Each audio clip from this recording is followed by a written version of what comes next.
Mayong buntag mga guys.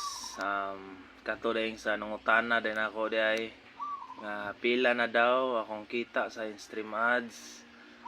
Katong nangutana nako tubagon tiga sa in-stream ads wala pa ko maka-earning sa ato kay wala pa ko ma-approve. Diba niingon man kanako nga kanang ako daw ang long form video na patalastas pero sa tinuod-anay lang wala pa to'y kita. Wala pa man ko ma-approve ug ma-approve to kana ana na ko makasugod og earning sa in-stream ads. Na ko ipakita din ninyo sa akong earnings pero dili ni sa in-stream ads, sa star pa ni siya. Diara pakita na ko ninyo tanawa. Di ba? Nakita na ninyo akong earnings, gamay pa. Pero padayon lang gid ta. Kay puhon mulambo ra man gid ni.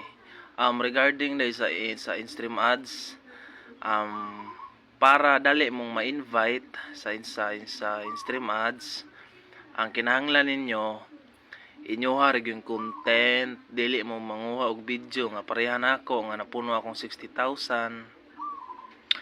Mo nang kinahanglan gud inyoha para dali mong ma-approve.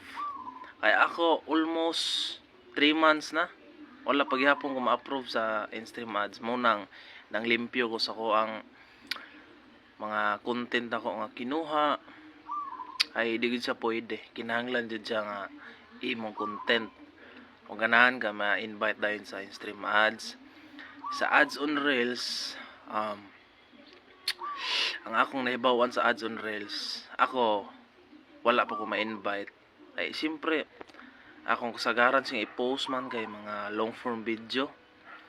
Pero ganahan mo mag-reels, wala problema kay dali ra kayo. Kay mga kinahanglan mga 30 to 90 seconds inyohang ads on reels.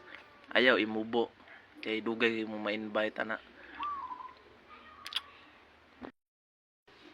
Ay misulod man ta dire sa pagka-vlogger sa Facebook. Walay ulaway kay mag ulaw-ulaw mo.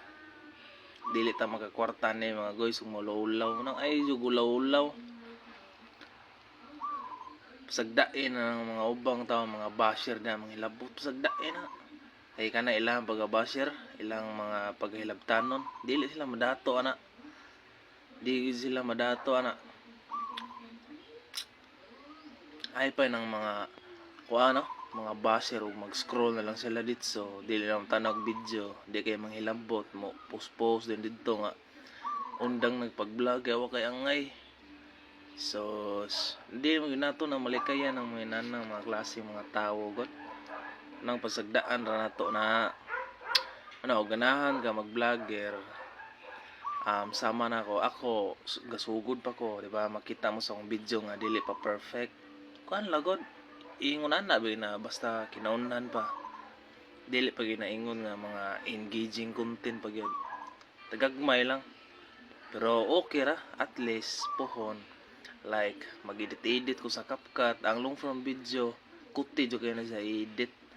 Mas nindot pa ang sa ads on reels.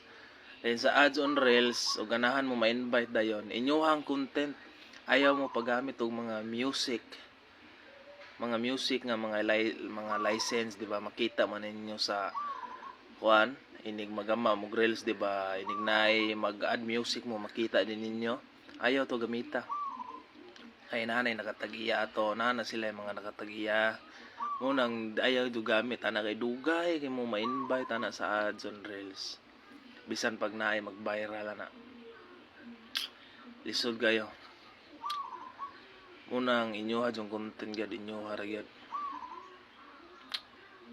Mga guys, babay usaha kay klase na po karon.